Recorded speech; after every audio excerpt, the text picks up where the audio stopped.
Welcome, welcome. Come on in to Ye Shall Live podcast, episode 8. Decisions. Got some decisions to make. Got some decisions to make. Yes, indeed. And please, as always, like and subscribe over on YouTube. Andre C. Harrison. I go live over there as well. Videos are uploaded over there. And while you're at it, go check out episodes 1 through 7. Man, we're already 8 episodes in as we start this one, 1 through 7. Appreciate it. Appreciate it. Let's talk about it. Let's talk about it. Decisions. Now, when you think about decisions, we really want to be careful about those, right? Because we may not think about it at the time, but decisions alter the course, the path of our life, right? And some decisions we make are good, some are bad, some we make out of emotion, some we think through. So in this case with myself, coming off of episode 7 there with the questions. Now my questions turn into decisions. What decision am I going to make to find the answers to my questions, right? And so my walk with God is still fresh. I believe at this time I had I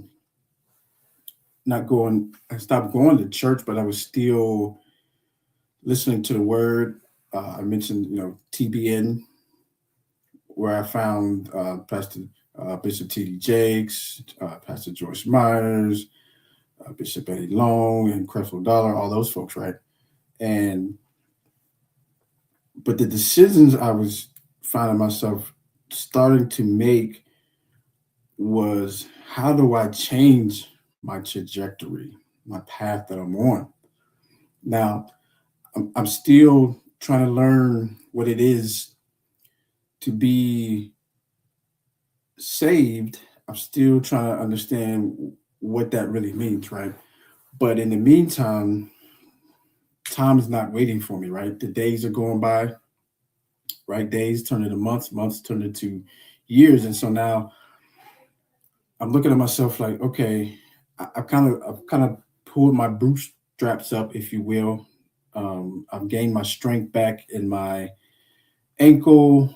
My hands are good to go, and my countenance is a lot better, right? Um, the suicidal thoughts had kind of tampered down a little bit. Wasn't having them as much. Hey, good evening, baby. Love you. So now I'm making decisions, but decisions I'm making, I'm trying to do the best that I can with those, because I'm still in this place of the unknown, right? And I talked a little bit on the last episode about, why didn't the attempt go through? Why was I still here?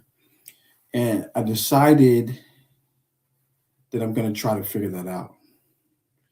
Now, that was a huge decision, because that means I'm not allowing those lingering suicidal thoughts to kind of invade my mind anymore, right?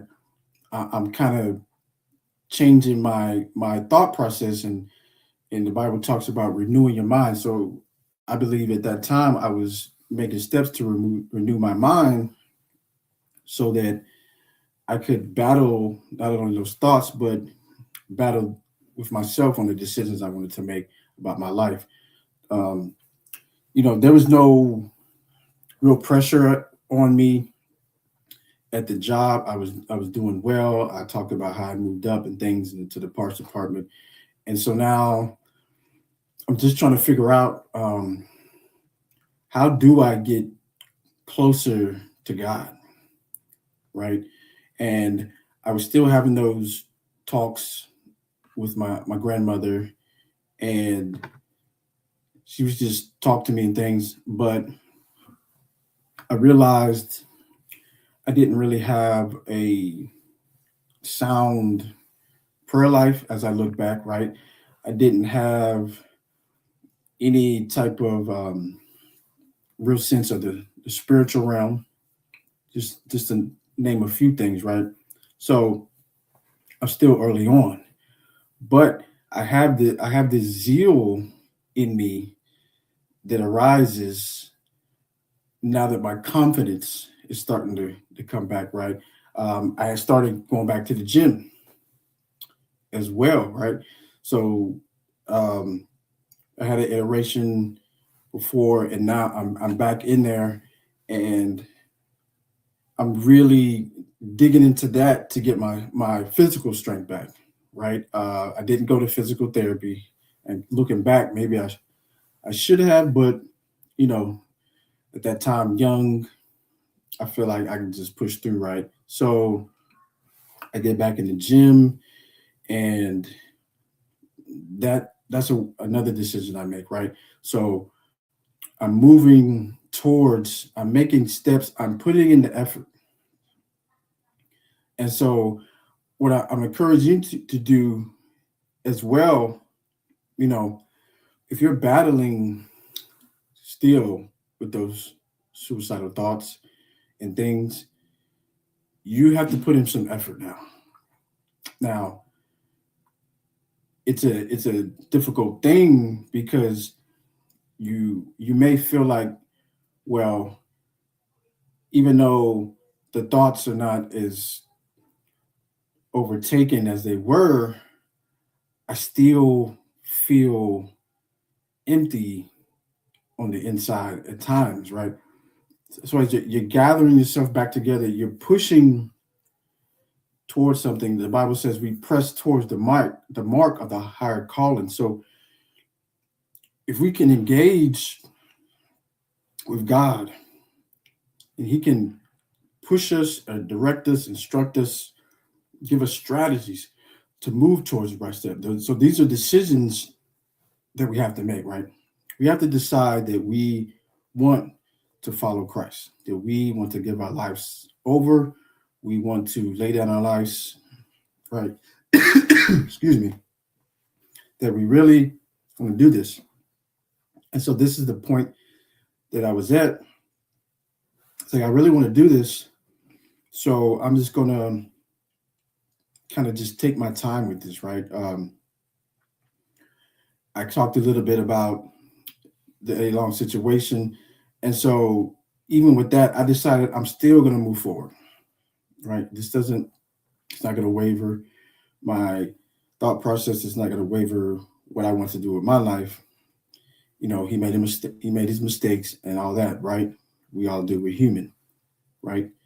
Um, but in that, I'm deciding that I want to live. And I think that's important. I'm going to say that again to you. I'm deciding that I want to live, but not only just live, not just to be here, walking around, wake up, eat, sleep, work, go back to sleep, eat, sleep, work, right? This cycle. I really want to live. I really want to get to my purpose. And so I'm reading into the Bible more, and some of it's kind of resonating a little bit with me, right? Some of it I'm still trying to work through, but I can feel myself changing ever so subtly, right? Um, it's still a process when we are moving towards something, when we face a traumatic event, we're coming outside of it. I don't remember having any type of PTSD from that suicide attempt. Not initially, anyway. I think it was more of trying to make sure I healed properly my hands, and that I didn't try to do too much with the ankle, even though I had went back to work and was on crutches, things, right? So it was really more, my mind went to, instead of flight or anything like that, it went to almost a fight, as much as possible, right? What I could do at the time. And so as I got past that and was able to get off the crutches and things like I spoke about, I really started to feel better about myself, and I wasn't really beating myself up as much. I decided I wasn't going to keep beating myself up now, but even with that, there was still some lingering effects.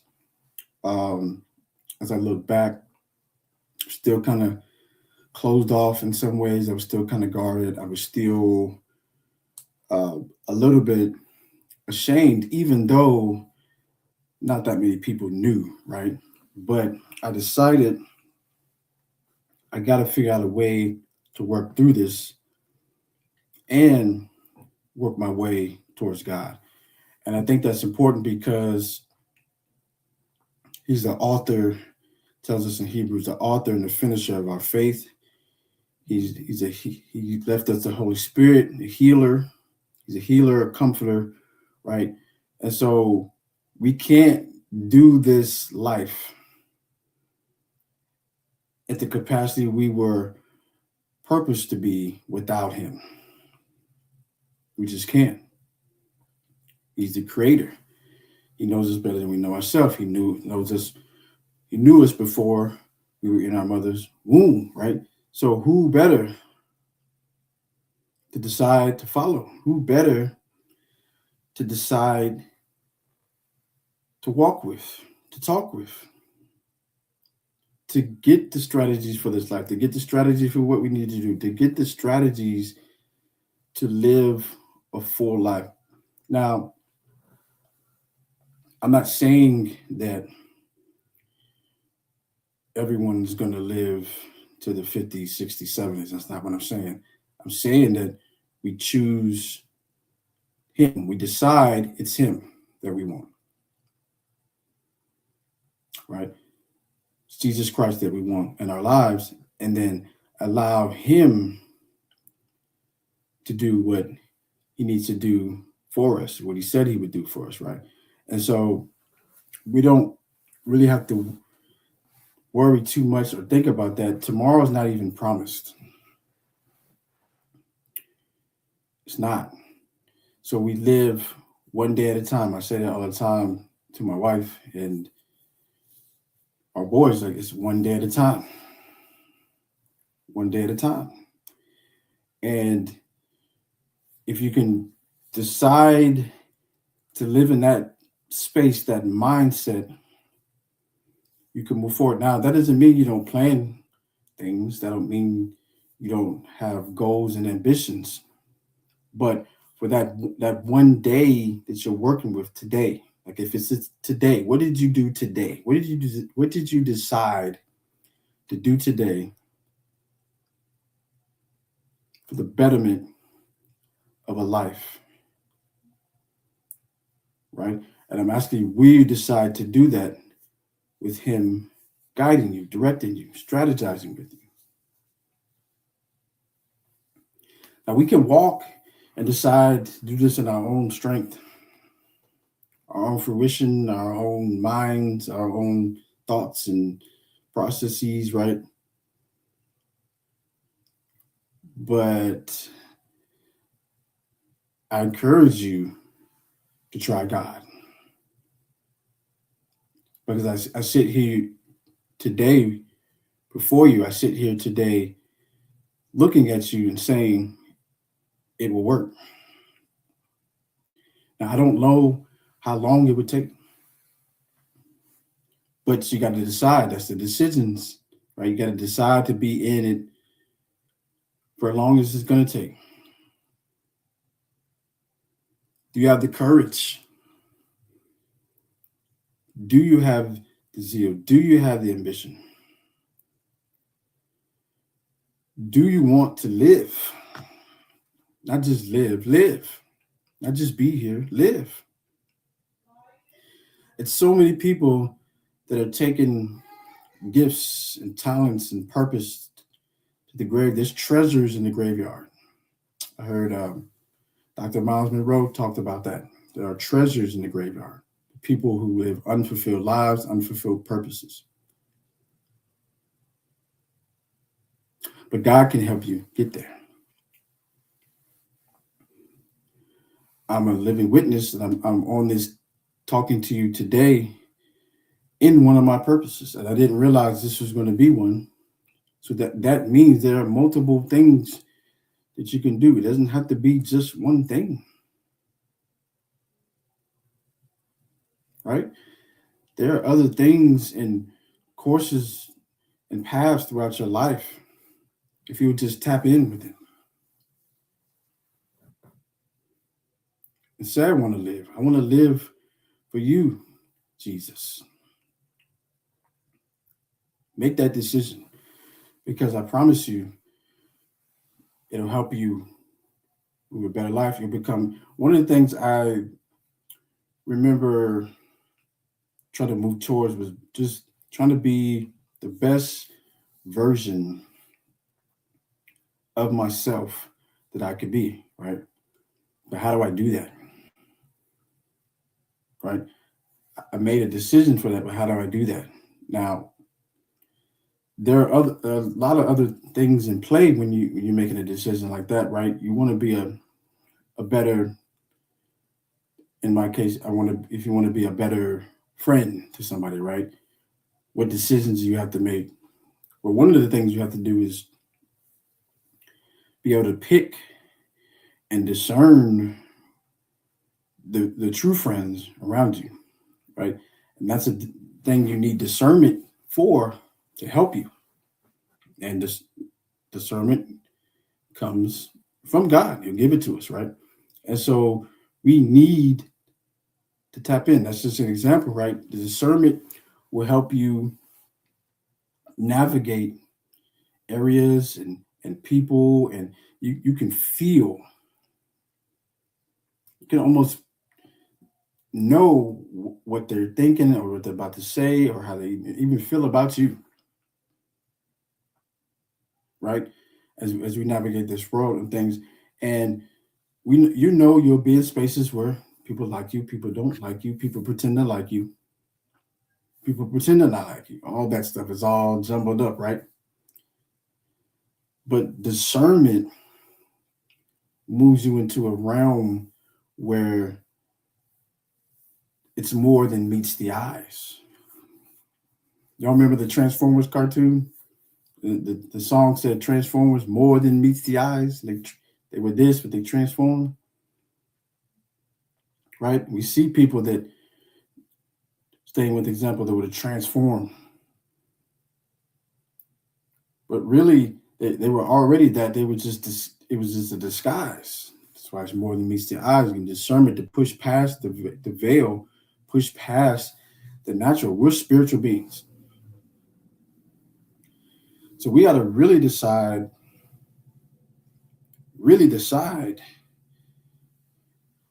how we want our life to look.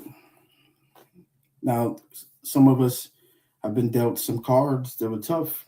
And as I'm, and some of being dealt cards that we inflicted on ourselves. So as I'm going back to the suicide and things, as I'm pulling myself up,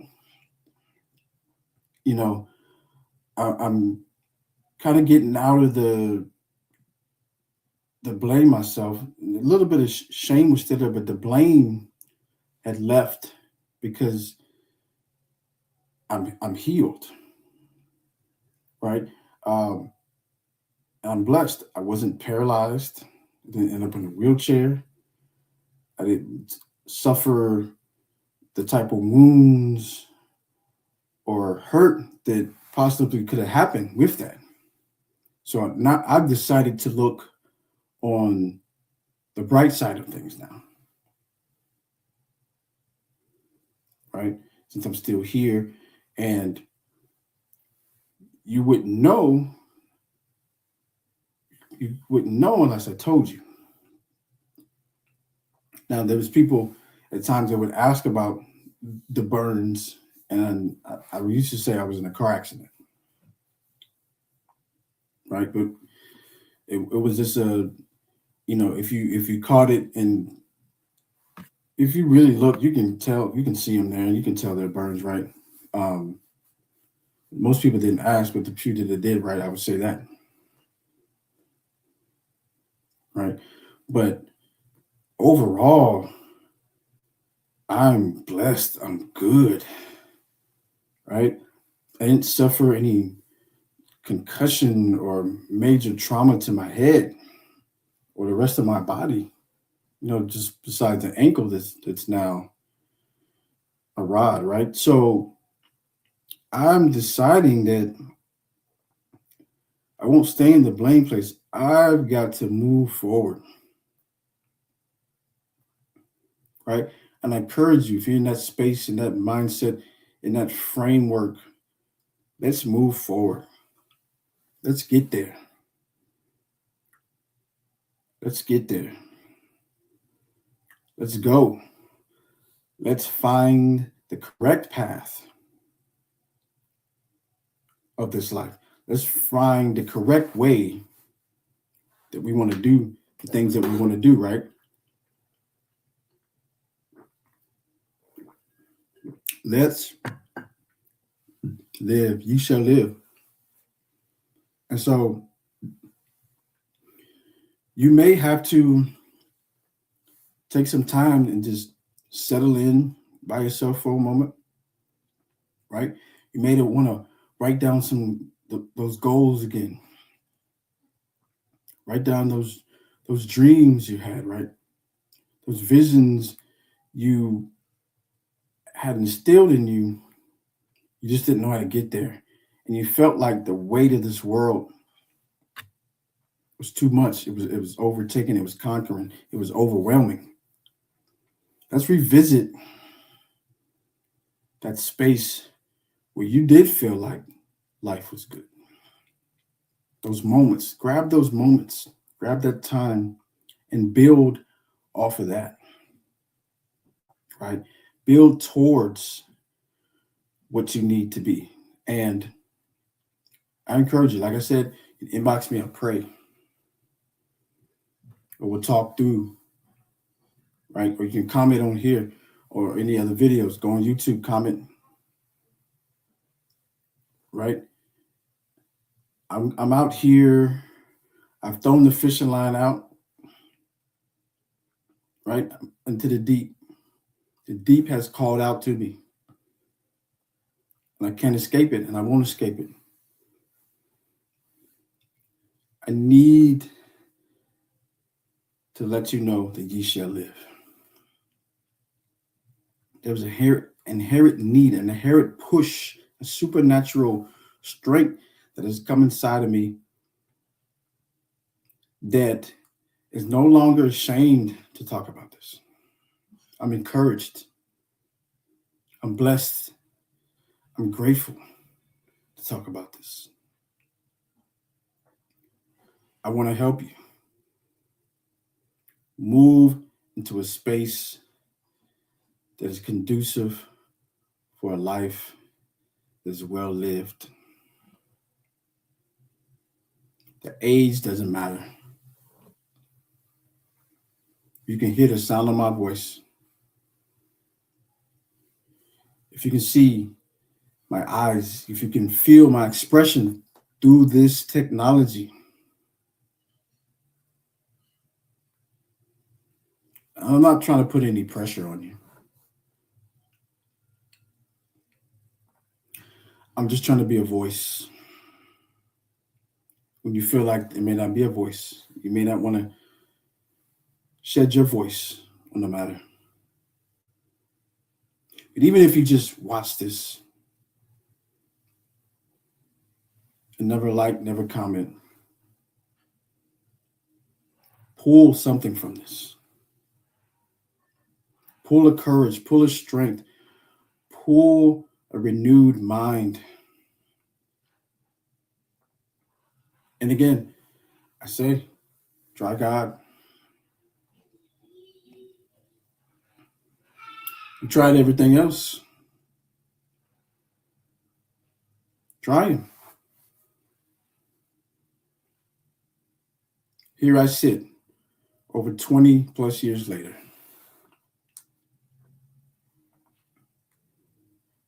20 plus years later. So I made a decision to try God. I made a decision to put 1 foot forward towards Him. 1 foot forward. 1 foot forward. One day at a time. Didn't always get it right. We'll talk through that, right? Didn't always make the right decisions, right? Didn't always feel like God was moving. Didn't always feel like He heard me. Didn't always understand, but the decision to follow Him was there. And I'll talk later. Them footsteps turned into some power walking, to some jogging, to some running. To some running, right? So I'm just encouraging you. Every Wednesday, Lord willing, the Ye Shall Live podcast will be on. Talking. We're moving towards it. You want to be whole. You want to live. You want to be free from that chokehold, that weight, that depression, that downtrodden state of mind. Let's do it. Let's conversate. Let's talk about it, right? And even then that, as I alluded to, for episode 9, Ye Shall Live podcast, episode 9, mistakes. I've went from questions, started making some decisions, but now I made some mistakes, right? And I'm going to be as transparent as God will allow me to be about those mistakes. But I want you to know you're not alone. You're not alone in this. This is for suicide awareness. This is for suicide prevention. And go with the suicide survivors. I don't want you to go down that path. I don't want you to stay in that mindset. I want you to be who God calls you to be. Again, just join me here, right? Join me. Join me. I can't thank you enough. Again, like and subscribe over on YouTube. Follow me here, Facebook. Share this. Let me see some shares. Go share them all. I thank you guys. I love you. Remember, ye shall live.